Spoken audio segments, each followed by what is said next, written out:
Adelaide Hawley says... Household hints, how to sabotage the Nazis.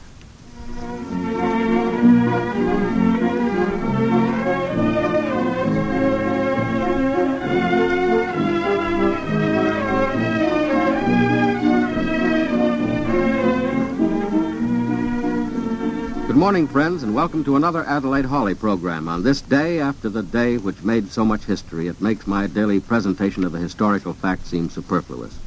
And yet the one I found for today isn't far out of line. 4 years ago, on the 7th of June, 1940, the Norwegian army capitulated to the invading Germans. Well, today the shoe is on the other foot, not only for Norwegians, but for all invaded peoples. I think Adelaide's going to have something to say about that, particularly about what women of the United Nations are thinking and doing today. Am I right, Adelaide? Good morning, Clyde. And how do you do, everybody? Yes, I do have news of United Nations women this morning, and I think you'll find it as inspiring and comforting as I did. And certainly it's fresh news because it came direct to me, and it's different from the things the men commentators have been telling us about because, understandably, they've been concerned with the men's side of things. Well, may I suggest a sponsor message before you begin, Adelaide? Well, of course, Clyde. Shall we urge everyone listening, everyone with a man in the service, to have his or her picture taken right away to send to the camps, the battle stations, or the fronts? Fathers, mothers, sisters, brothers, wives, send your service representative a picture as soon as possible. If you live too far away from the Bachrock studio at 683 Fifth Avenue to make an appointment there, well, then have a picture taken somewhere. But do send a picture. It does a world of good to be able to look at the folks back home. Or if some of you can't get to the Bachrock studio for a right-away picture, you probably would still like to see the portrait type of picture for which Bachrock is famous. So why not send your name and address to Adelaide Hawley, WEAF, New York, and she'll arrange for you to receive your Bachrock booklet so that you can see for yourself. Well, the very lovely reproductions of fine Bachrock photographs that you find in this booklet owe part of their perfection to the extreme care that Bachrock photographers take when you sit before their camera. Even before the camera sees you, you know, a professional stylist does. That is, if you're on the feminine side of the picture. And if you want the stylist's advice on lipstick, eyebrows, eye makeup, and hairstyles, well, it's all yours for the asking. Yes, that's why Bachrock photographs are so natural and beautiful. They sometimes take a bit of living up to. But that's not hard to do inasmuch as the stylist makes a complete chart of beauty hints for you. It's made for you, and it's yours. So why not call Bachrock today at 683 Fifth Avenue and make an appointment? Or, if that's impossible, remember to write for that booklet. I didn't have the chance to talk to you listeners yesterday as much as I wanted to, but I thought about you. And I wondered how you were feeling now that the time we dreaded and yet wanted has come. You know, I tried to analyze my own feelings, and I found that, well, I simply wanted to move a little faster and dig into a lot of work that I'd been putting off. And maybe it was my imagination, but I thought people on the street were moving a little faster and a little more purposefully. Did you notice that, Clyde? Yes, I did, Adelaide. And every time I stopped doing something, I found myself feeling the way you do when you keep your fingers crossed over something. And I kept thinking sort of wordless prayers, and I'm sure all of you did too. Yesterday I went into a lunch counter just to pick up a bite of lunch, and I'd been going around asking people all day how they felt. And so there was a gray-haired woman sitting beside me, and I asked her how she felt now that the D-Day had come, and she said, well, she had a son who'd been stationed in England, so she was trying to keep her mind away from the invasion until its success was unquestioned. The way you do when you love a person who's very sick, you don't even want the weight of your thought to be added to the burden until the crisis is past. That's the way she explained it. And then this casual acquaintance went on to give me more of a lesson in philosophy. She said, oh, yes, I pray, but I don't pray for my boys' safety only. I try to pray for the most possible protection for all of them, and for the final triumph of good. Now, wasn't that a wonderful thing to get in the lunch counter, Clyde? Very. I thought so. And then I went to pay my check, and there was a young girl chatting with the cashier. And just as I came up, the cashier said, well, what are you going to do this summer now that school is out? And the girl's reply was, oh, I'm just going to loaf. And she was a girl who was obviously old enough to join the Cadet Nurse Corps, and certainly she was hale and hearty enough to work with the Women's Land Army or volunteer for civilian hospital service or Red Cross work or any one of a dozen places where she's needed. Don't you think, though, that she's an exception? I hope so. I know that every woman with somebody actually in service, if it's only a dear friend, is saying silent prayers and working harder than ever today at whatever her job is. You who are at home are taking comfort from the old familiar chores that have to be done in the kitchen. Isn't it funny how washing dishes or beating a rug or beating up a cake can take you over a tough emotional spot? Or concentrating on the patriotic business of making every bit of food count, something like that. You know, the women of the European underground certainly know what it is not to waste anything. I can't help thinking what a great help a basic food like our old-style bread would be to all those hungry men, women, and children. That's true. Of course, that makes it easy to understand why American homemakers who are old-style fans also qualify as non-wasters of the favorite family food. Did you ever notice that when the man in uniform comes back on furlough, one thing that makes him feel at home immediately is to let him forage in the icebox and make himself some sandwiches and serve him some coffee with them? And sandwiches made with old-style bread have old-fashioned flavor in every slice. One reason for old-style's tempting taste is its true wheat flavor, reminding you of golden, hearty grain kernels. Well, some of the most enjoyable luncheons, Clyde, as well as other meals of the day, have been built around old-style sandwiches, old-style bread, because every smart homemaker knows what a wonderful addition that home-baked flavor makes to any kind of eating. And old-style tastes like homemade bread because it's made from a genuine woman's recipe and allowed to rise overnight. So anyone who has ever tried old-style is sure to use all of its goodness in one delicious form or another. Yes, Grandma knew a good loaf when she made one, and we now know the modern counterpart of Grandma's baking. It's old-style bread. You can buy old-style bread, the standby of every meal, at any one of the friendly Bohack food department stores in Brooklyn and Long Island.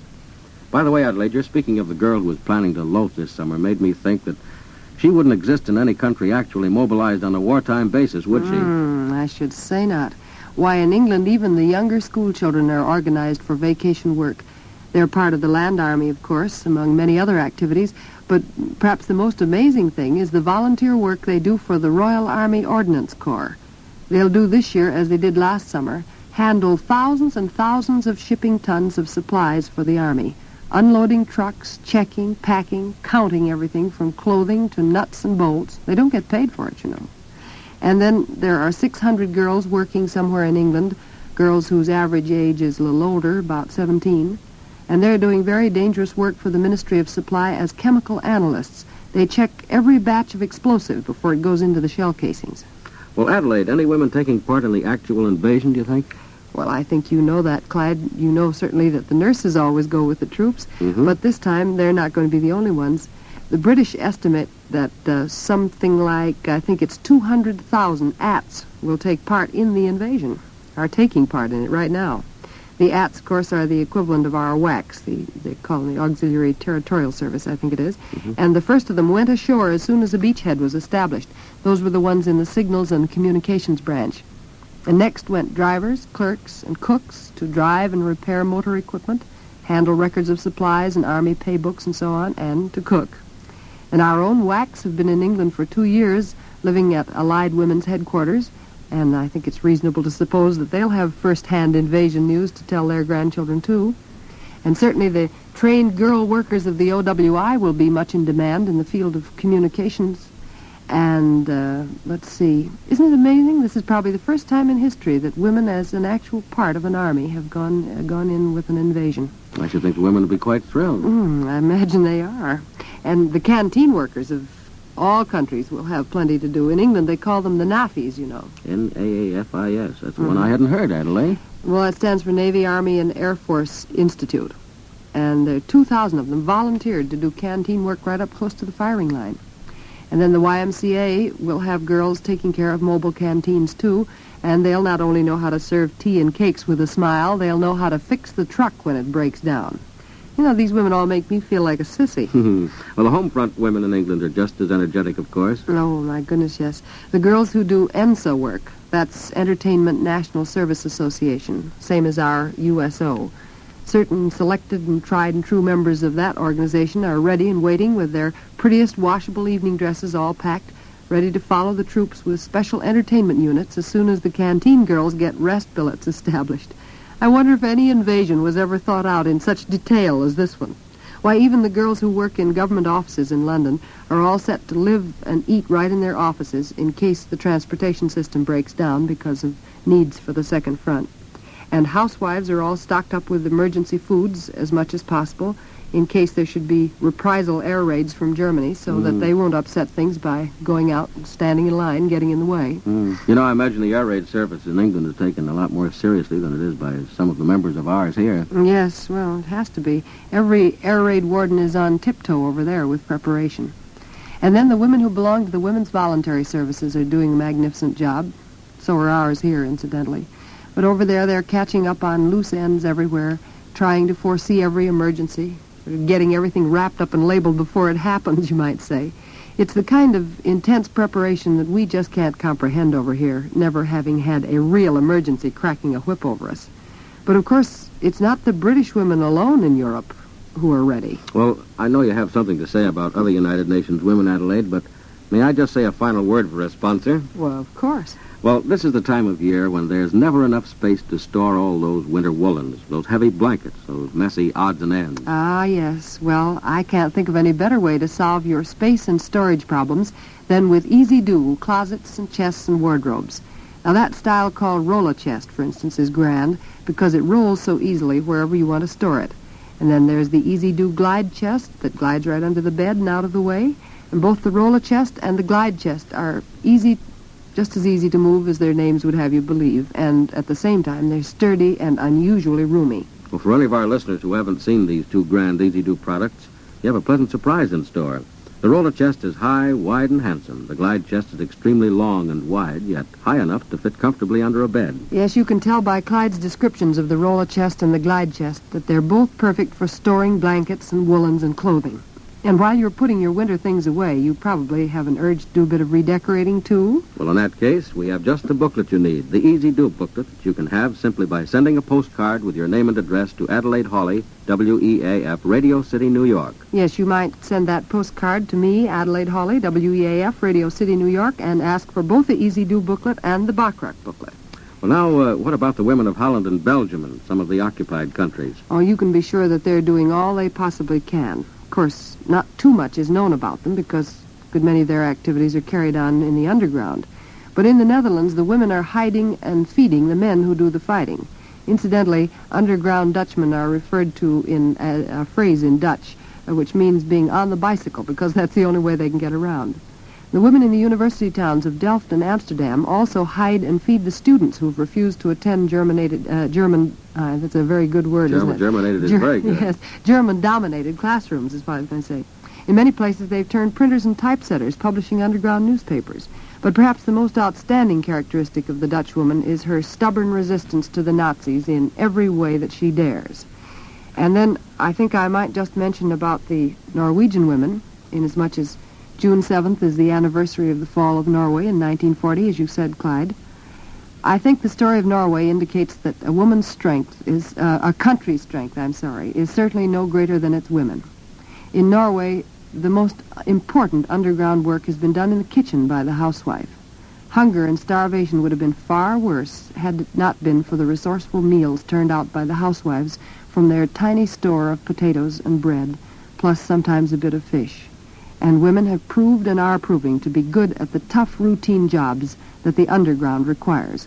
I think all these women of the United Nations can give us great courage and inspiration and strength. And incidentally, tomorrow we're going to have a guest who was a member of the underground in France to tell of his actual experiences. And now, until we meet again, goodbye. Goodbye, too, from Clyde Cattell. But both Adelaide Hawley and I will be with you again tomorrow morning at 9:30. Adelaide Hawley's program has been a WEAF presentation. This is the National Broadcasting Company.